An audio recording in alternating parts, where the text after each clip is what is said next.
Hello, and welcome back to another episode of the Western Canon Challenge, where we are reading the entirety of the Western Literary Canon out loud.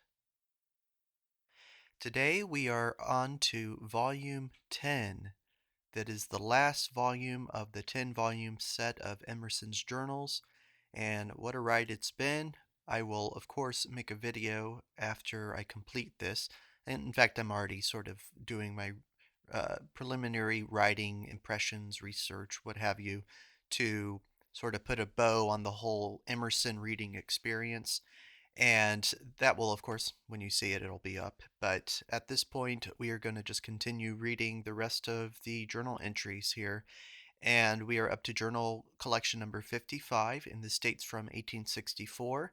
And as I sort of peeked ahead, the journal collections, besides this one, start to get very, very short in duration. And of course, those of you in the know, of course, Emerson is getting older, of course. He's in his 60s now.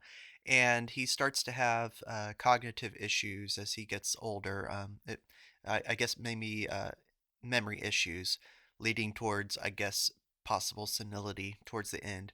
So a lot of his collections begin to shorten, and I've read in some places that in many ways they become not really diary entries in a sort of traditional sense, but just a place to maybe uh, put together some ideas that he's had from other places. So we'll see how true that is. I've not read it so far, so we'll see. But with that said, we're going to do what I consider the last big journal collection of his lifetime, which is Journal Collection 55. And with that said, I will go ahead and read the biographical sketch at the beginning from the editors, which is very short actually in this particular case. To the front. It does not appear that the Western lecturing trip was so far or so long this year as often. Mr. Emerson seems to have given lectures in Erie and Pittsburgh, Pennsylvania, and Cleveland, Ohio, and probably other places, but reached home in the third week of January. And that's the end of the editorial note.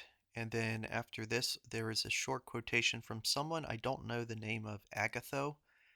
Perhaps they're on the list, I don't know, but I don't recognize that name right off. But the quote, which looks to be in Greek, is, I think it's Greek, is given in translation below. Art or skill and luck are on good terms with one another. January 13th, 1864. Beecher, at breakfast, illustrated the difference between the impulsive mob in New York Cooper Institute and the organized mob in Liverpool meeting. In one, you go by a corner where the wind sucks in and blows your hat off, but when you get by it, you go along comfortably to the next corner. In the other, you are on the prairie with no escape from the irresistible northwester. February 8th. At the dinner given the other night, February 4th, at the Union Club to General Burnside, after much talk of the accounts of our several battles given by the reporters of the press, in which accounts the General plainly had no confidence, and so of the ignorance on the part of all the subaltern officers, who could not know any more than they saw, in despair Mr. Charles Story looked up and said, "Well, General, do you think then we have true history in Caesar's commentaries?" There was a sudden laugh which went round the whole table, gradually increasing in volume and cheer. February 19th. Last night heard Chapin lecture for the first time. He has a powerful, popular voice which agreeably stimulates the house, and rarely he drops the orotund, which is like an infantry company firing one at a time, and uses a quieter tone, which penetrates all ears and deepens the silence. But I thought it is not a question whether we shall be a nation or only a multitude of people. No, but whether we shall be the new nation, the leading guides and lawgivers of the world, as having clearly chosen and firmly held the simplest and best rule of political society. What a town was Florence with Dante, Ghiberti, Giotto, Brunelleschi, Da Vinci, Michelangelo, Raffaelli, Cellini, Guicciardini, Machiavelli, Savonarola, Alfieri, Galileo. The obstacle the philanthropic movements meet is in the invincible depravity of the virtuous classes. The excellent women who have made an asylum for young offenders, boys of 10 to 18 years, and who wish, after putting them through their school, to put them out to board in good farmers' or mechanics' families, find the boys do well enough, but the farmer and the farmer's wife and the mechanic's wife behave brutally. What then? One thinks of Luttrell's speech about the soldiers fraternizing in the mob. Egad, it's awkward when the extinguishers catch fire. And I remember that Charles Barnard had not made up his mind whether Dr. Tuckerman, his chief, relieved or made more pauperism. Dr. Charles T. Jackson will have nothing to do with the survey of gold mines, because he has no confidence that they can be profitably worked by any stock company. The workmen in such mines will carry off all the gold. In California and Oregon, every miner for himself, and on such terms only can they be wrought. February 28th. Yesterday at the club with Cabot, Ward, Holmes, Lowell, Judge Hoare, Appleton, Howe, Woodman, Forbes, Whipple, with General Barlow and Mr. Howe of Nova Scotia for guests, but cramped for time by late dinner and early hour of the return train, a cramp which spoils a club. For you shall not, if you wish good fortune, even take pains to secure your right and left-hand men. The least design instantly makes an obligation to make their time agreeable, which I can never assume.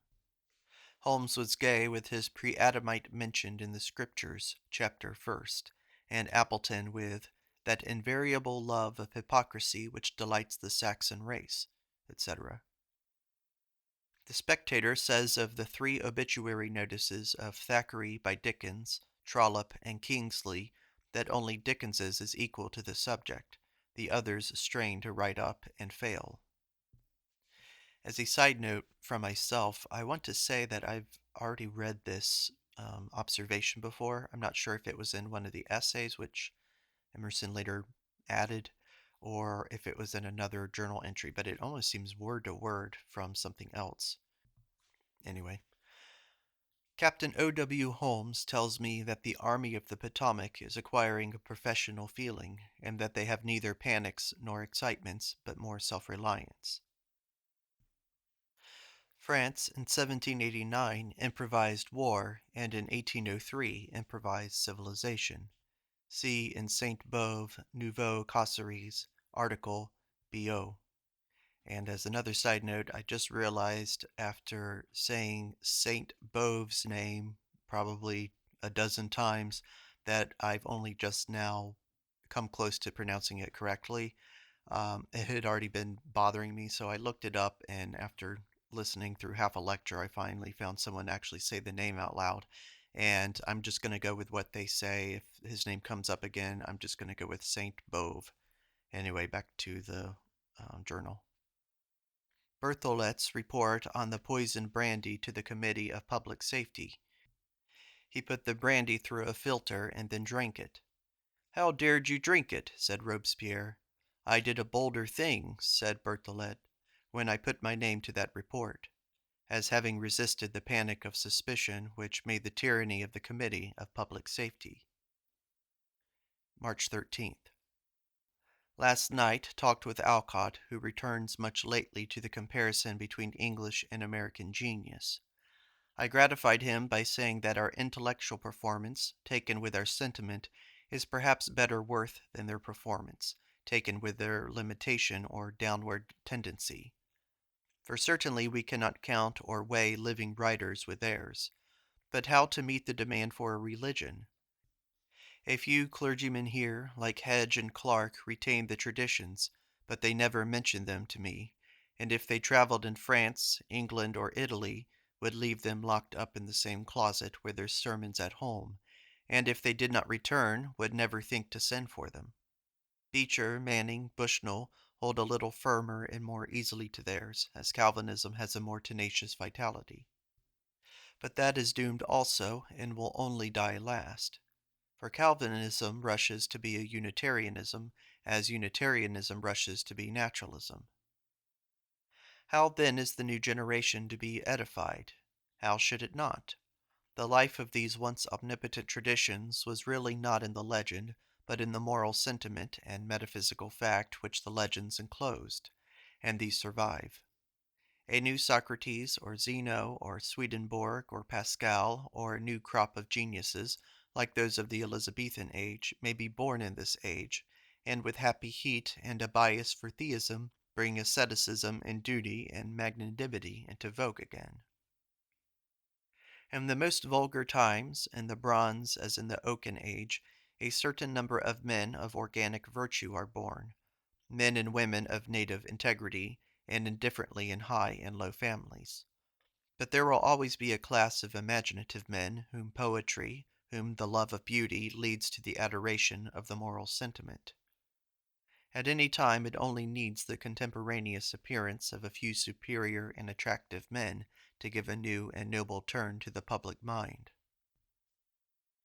I said to Alcott that we old fellows occupy ourselves with the history or literature of the sentiment, and not as once with the essence itself. I remember in my life happy weeks when I said to myself, I will no longer respect success or the finishing and exhibition of my work, but every stroke on the work, every step taken in the dark toward it, every defeat, even, shall be sacred and luminous also. Am I not always in the great presence? I will not postpone my existence, but be always great and serene with that inspiration. Alcott thought that successful men were liable to such fall, but that unsuccessful men had nothing else but the sentiment to return to. And that is just, and the sentiment may, by such habitude, come to steep and meliorate the man, come to be character instead of a rhetoric. The resources, I say, remain or renew day by day. The old eternal ghost, the Jove, refuses to be known, but refuses to depart. Then the sporadic probity I spoke of, capriciously scattered, is yet always present to keep society sweet. Then enthusiasm, from pure vision down to its most clouded form in fanaticism, is the miraculous leaping lightning, not to be measured by the horsepower of the understanding, and the unanimous approbation of society and of governments is secured as a rule to godliness because of its usefulness. Barriers of man impassable. They who should be friends cannot pass into each other. Friends are fictions founded on some single momentary experience. But what we want is consecutiveness. March 26th. At the club, where Agassiz just returned from his lecturing tour, having created a natural history society in Chicago, where $4,500 were subscribed as its foundation by 19 persons, and to which he recommended the appointment of Mr. Kennicott as the superintendent. Dr. Holmes had received a demand from Geneva, New York, for $51 as cost to preparing for his failed lecture. Governor Andrew was the only guest. Hedge, Hoare, both the doctors Howe, Holmes, Lowell, Norton, Woodman, Whipple were present. It was agreed that the April election should be put off till May, and that the next meeting should be on April 23rd instead of the 30th, and that we should on that day have an open club, allowing gentlemen whom we should designate to join us in honor of Shakespeare's birthday. The committee of the club might invite certain gentlemen also as the guests of the club, Emerson, Lowell, and Holmes being the committee. Editor's note. Mr. Emerson was at this time on the school committee, and the March meeting of the voters was at hand, when it might fall to him to urge the town to liberality and the annual appropriation for the schools. School. First, see that the expense be for teaching, or that school be kept the greatest number of days, and for the greatest number of scholars. Then that the best teachers and the best apparatus, namely building, furniture, books, etc., be provided.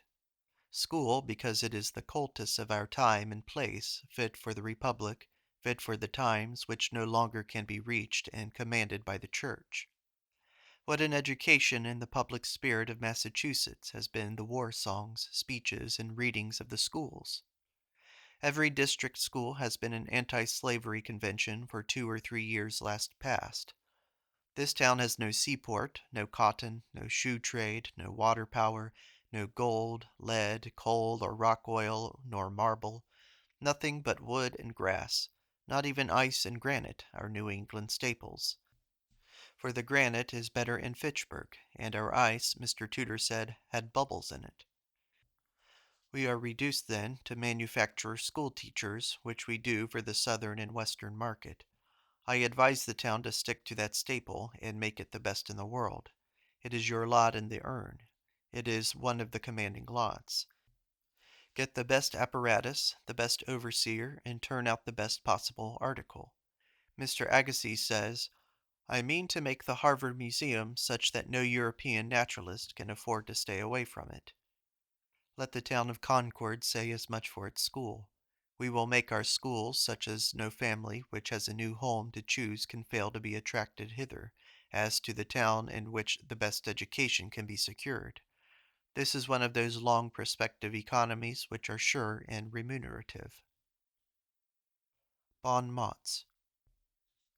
I am always struck with the speed with which every new interest, party, or way of thinking gets its bon mot and name, and so adds a new word to language.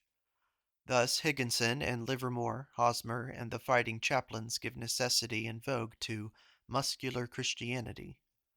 The language of the day readily suggested to some theological wit to call hell a military necessity.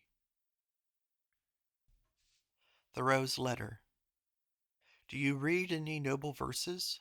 For my part, they have been only the things I remembered, or that which occasioned them, when all things else were blurred and defaced.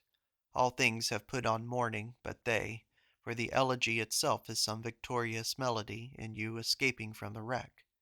It is relief to read some true books, wherein all are equally dead, equally alive.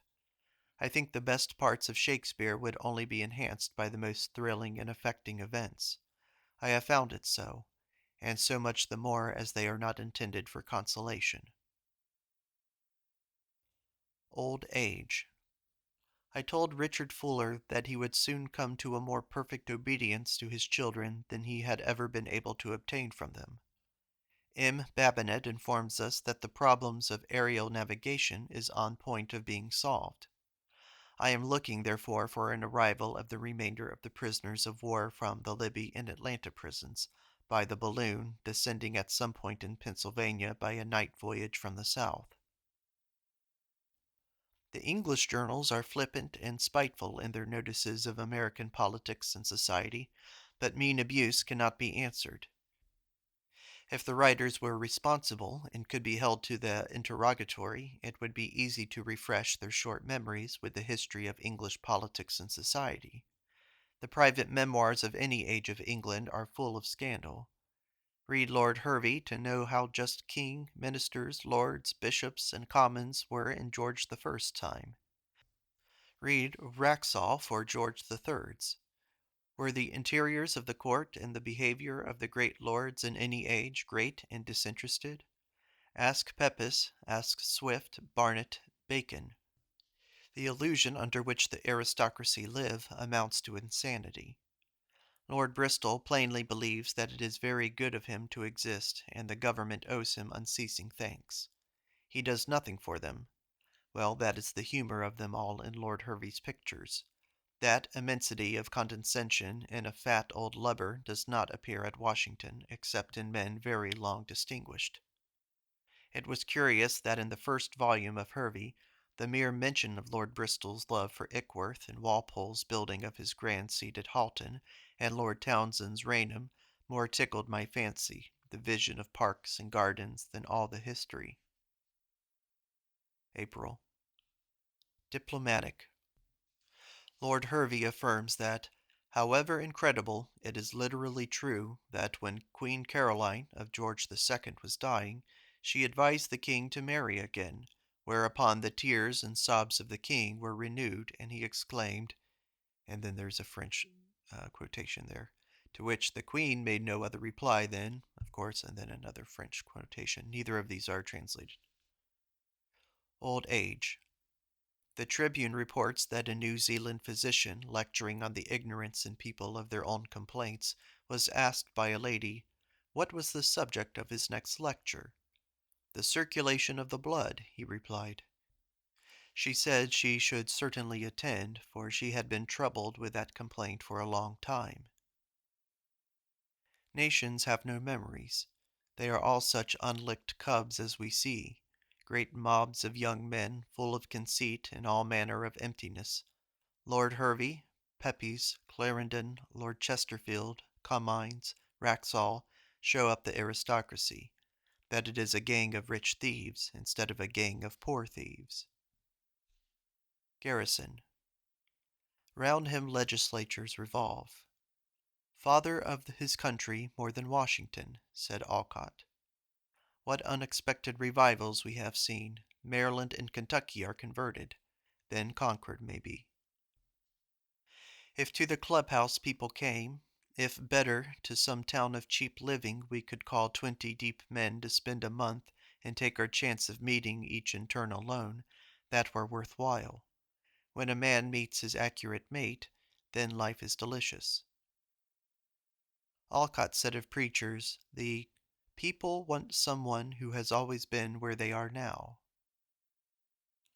I suppose I must read Renan, Vie de Jesus, which I fancied was Frenchy. It is a pregnant text and a key to the moral and intellectual pauses and inactivity of men. The creature is subject to vanity. There is none almost who has not this misleading egotism. The efficient men are efficient by means of this Flanders horse, but it destroys them for grandeur of aim and for highest conversation. They all gravitate to cities. God, the inward life, is not enough for them. They must have the millions mirrors of other minds, must measure wit with others for mastery, and must have the crowns and rewards of wit that cities give. Yet up and down in every nation are scattered individual souls with the grace of humility. George Fox, Bayman, Skougel, and the Mohammedan, St. Rabia, and the Hindus have the art to cheapen the world thereby. So Ossian's Cathmore dwelt in the wood to avoid the voice of praise. Jesus was grand where he stood, and let Rome and London dance after Nazareth. But the thinkers or litterateurs of humility are not humble. Thus Alcott, Thoreau, and I know the use and superiority of it, but I cannot praise our practice. Every saint, as every man, comes one day to be superfluous. Who can doubt the potencies of an individual mind, who sees the shock given to torpid races, torpid for ages, by Mohammed, a vibration propagated over Asia and Africa, and not yet exhausted? What then of Menu? What of Buddha? The single word madame in French poetry makes it instantly prose. Scholar. Montaigne had rather take Europe into his confidence than to tell so much to a French lord, as one may move awkwardly in a parlor who walks well enough in a crowd. I heard Bandman read Hamlet's soliloquy the other day at Bartle's. In conversation he was polite and expansive enough, but plainly enjoyed the new expansion that the reading gave him. He stood up, and by musing distanced himself, then silences all the company, and gets out of doors, as it were, by a cheerful cry of a verse or two, and acquires a right to be the hero, and abounds in his own sense, and puts it despotically upon us, in look, manner, and elocution. He brought out the broad meaning of the soliloquy truly enough, but, as all actors will, with an overmuch, with emphasis and mouthing. They cannot let well alone, but must have the merit of all the refinements and second senses they have found or devised. And so it drives too finely.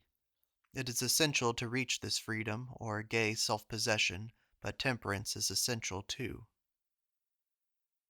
Henry Thoreau wrote in 1840, "A good book will not be dropped by its author, but thrown up. It will be so long a promise that he will not overtake it soon. He will have slipped the leash of a fleet hound." Editor's note. It would appear that the celebration of the 300th anniversary of Shakespeare's birth had its origin in the Saturday Club, and that Mr. Emerson had been appointed one of a committee of invitations and arrangements, Evidently, changes were made in the plan for these lists, and a later one do not quite agree. End note. Address to Dr. Frothingham, G. C. Verplank, J. G. Whittier, Dr. Asa Gray, R. H. Dana.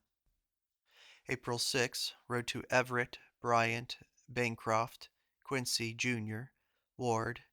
April 7th, wrote to Sanborn, John M. Forbes, Ticknor, Governor Andrew, Richard Grant, White, Cabot, Lowell, Appleton, Holmes, Gould, Frothingham, Whittier. Invitation to our centennial celebration of Shakespeare's birthday. The Club, Agassiz, Appleton, Cabot, Dana, Dwight, Emerson, Forbes, Hawthorne, Hedge, Hoare, Howe, Holmes, Longfellow, Lowell, Motley, Norton, Pierce, Sumner, Ward, Whipple, Woodman. Outsiders: Andrew, Bryant, Bancroft, Verplank, Curtis, Frothingham, Dana, Whittier, Everett, Child, Gray, White, Clark, Hunt, Fields, Phillips, Weiss, Hill, Rouse, Conway, Bigelow, Hilliard, Bremer, Booth. April 8th. School Committee examined Miss E. Skinner, Miss Laura Dutton, Miss Tidd, Miss E. Brown, Miss Abby Brown.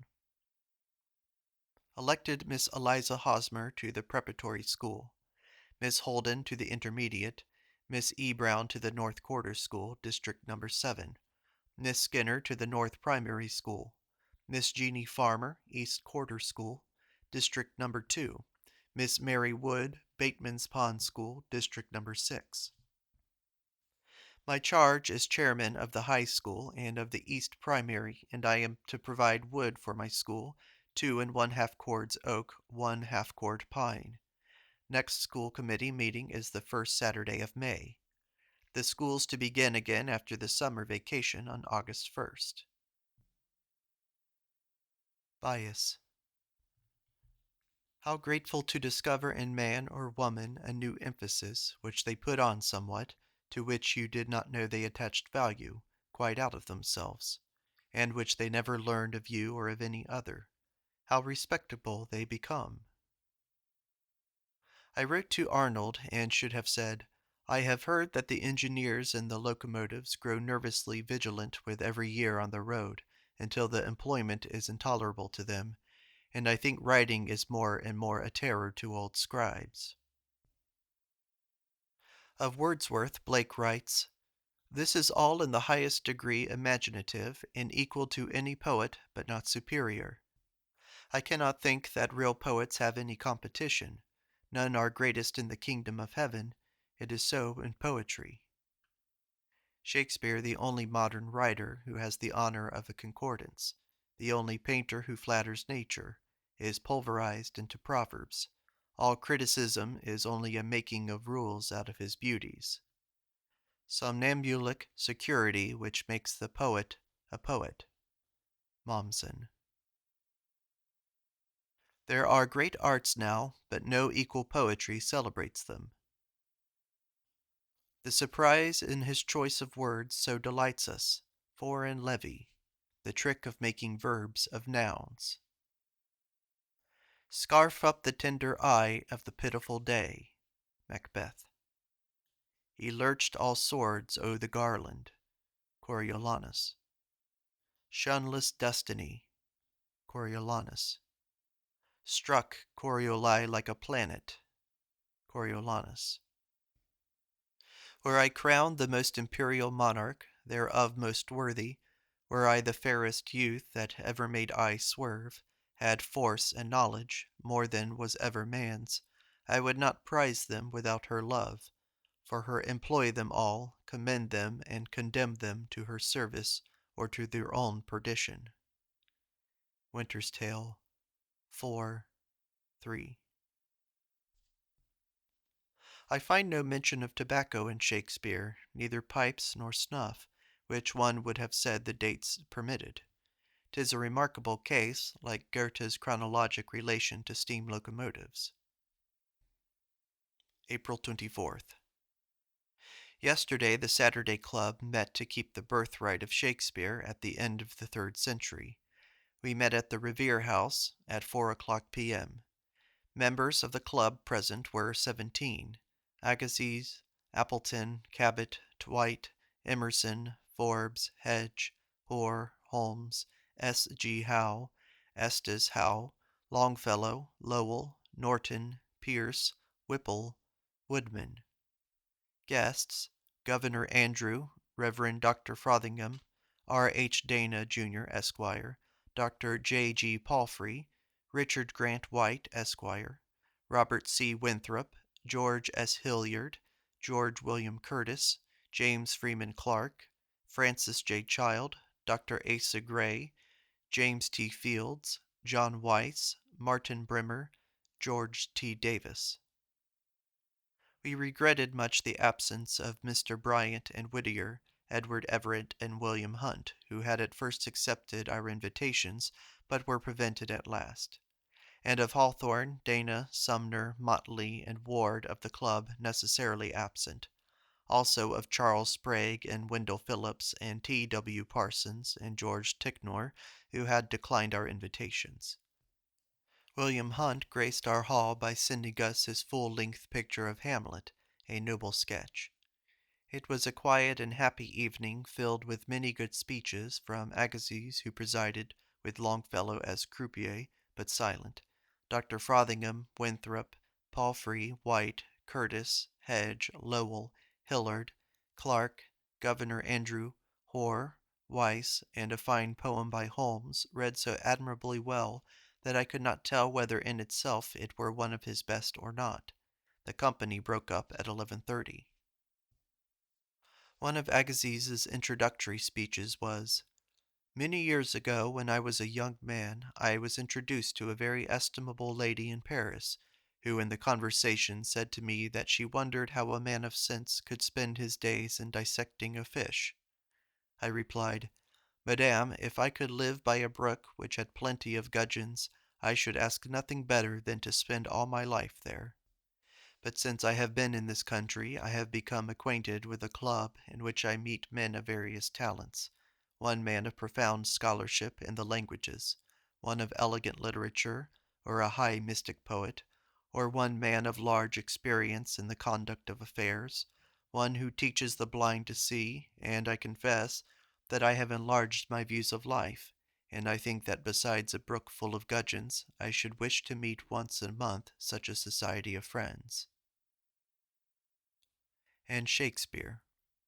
How to say it I know not, but I know that the point of praise of Shakespeare is the pure poetic power.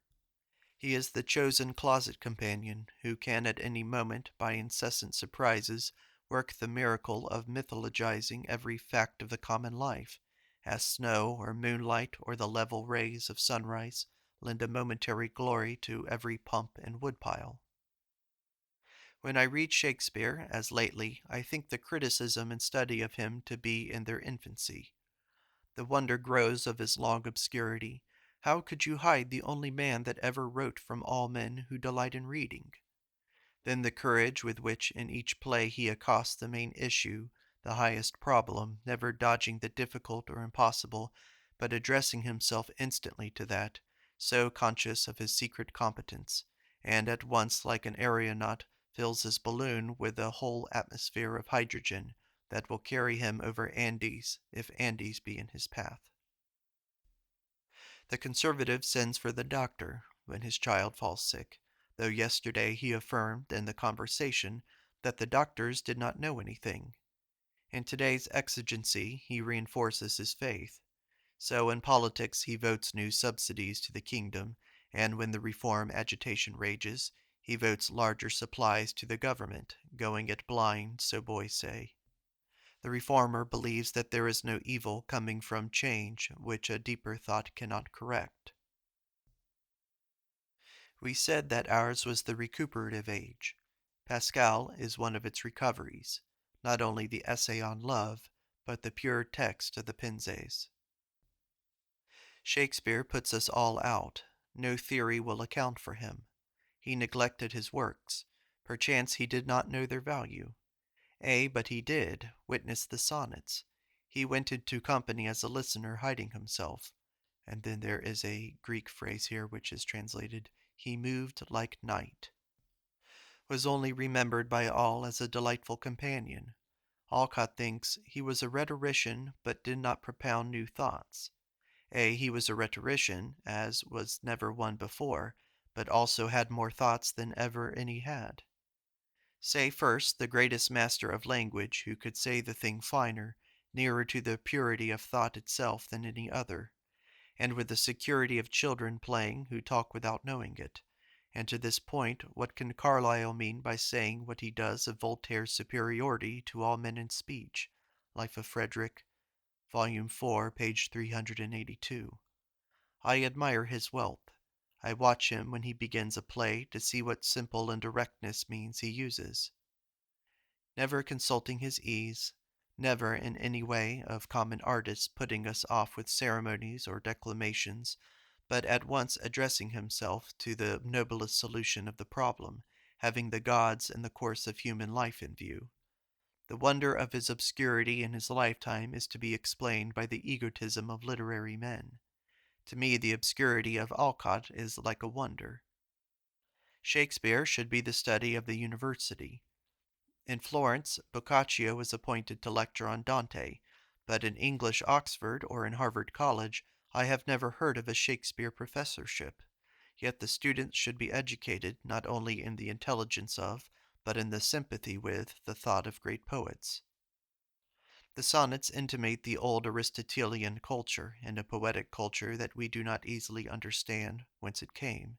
Smacks of the Middle Ages and parliaments of love and poesy, and I should say that a string of poems prefixed to Ben Jonson's or Beaumont and Fletcher's plays by their friends are more seriously thought of than the pieces which would now in England or America be contributed to any call of literary friendship. And yet, if Whittier, Holmes, Lowell, Channing, Thoreau, Bryant, Sanborn, Wasson, Julia Howe had each made their thoughtful contribution, there might be good reading. I must say that in reading the plays I am a little shy where I begin, for the interest of the story is sadly in the way of poetry.